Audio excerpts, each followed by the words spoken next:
It has been 23 days since our living hostages first came home, explaining the horrors they experienced while being in captivity, and that this will impact them, of course, for years to come.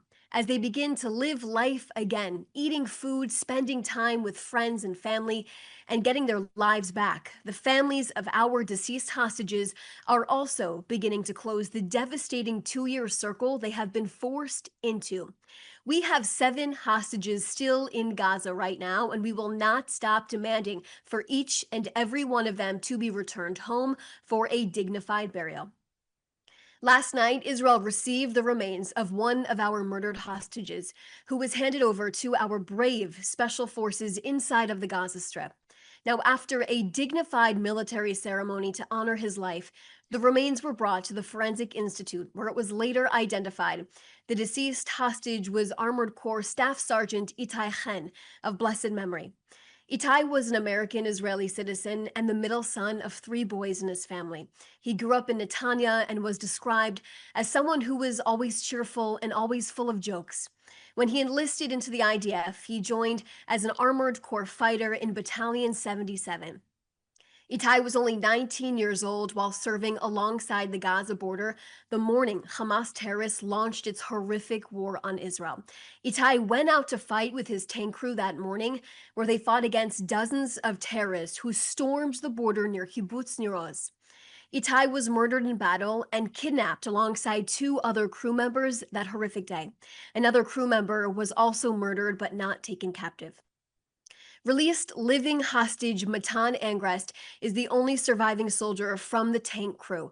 After more than 2 years since October 7th, today marks the first day the entire tank crew from the 77th Battalion in the 7th Armored Brigade is now returned back to Israel, living and deceased. Now, over the course of the last 2 years, I spoke with Itai's father, Ruby, on several occasions, who described the last 2 years as inconceivable that one morning you wake up and your child disappears on you. He pleaded to the world to not think of his son as just a headline, but as a person with a story, a life, a family, and a future that was ripped away from him.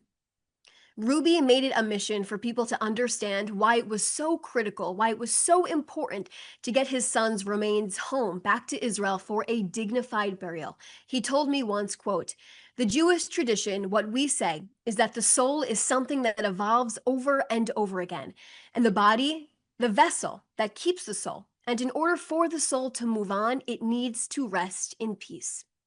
Itai, alongside other tank crew, is a hero and put his life on the line for the safety of the state of Israel and its citizens.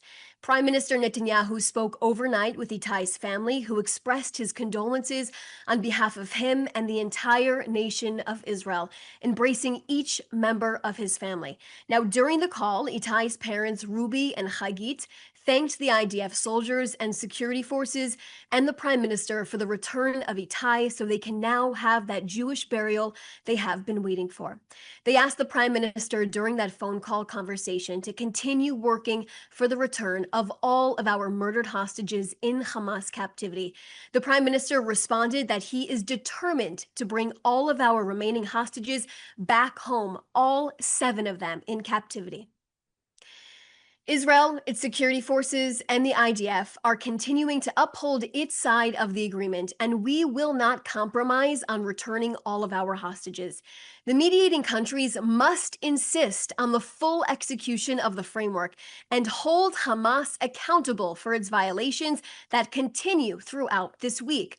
On Tuesday, another terrorist was identified crossing the yellow line and approaching IDF soldiers in the northern part of the Gaza Strip, posing an immediate threat to them.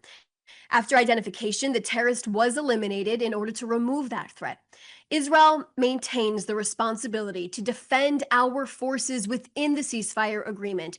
And since the ceasefire came into effect, IDF soldiers identified a compound that has rockets, launchers, and launch positions that all belong to Hamas, the terror organization in northern Gaza.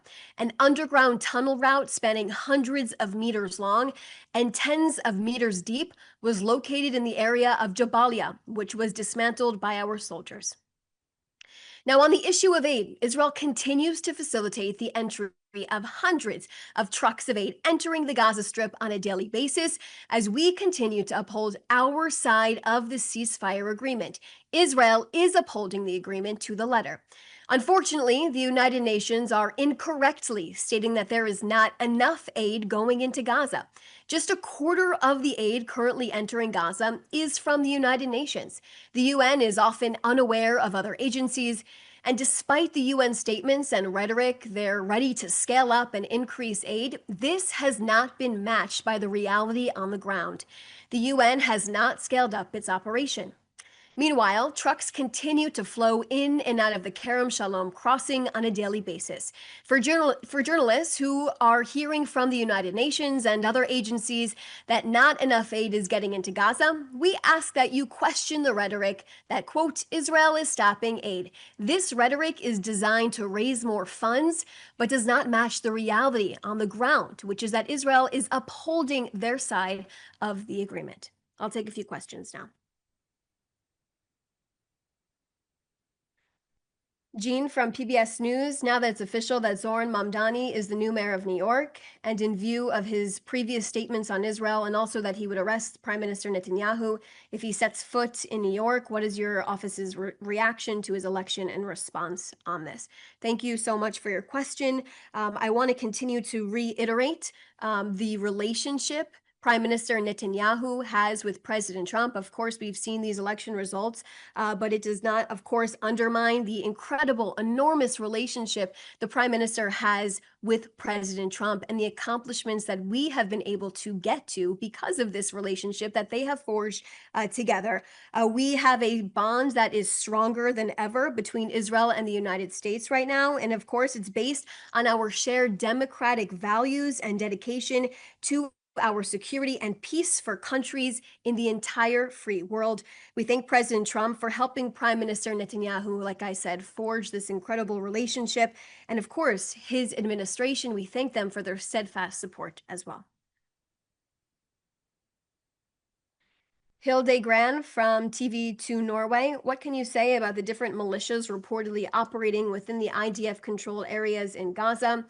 Does Israel have a strategy of protecting or in some way influencing control over them, these groups, in an attempt to weaken Hamas? So in terms of any type of militia, Israel will work with Gazans that want a better future for themselves and do not wish to see the destruction of the state of Israel.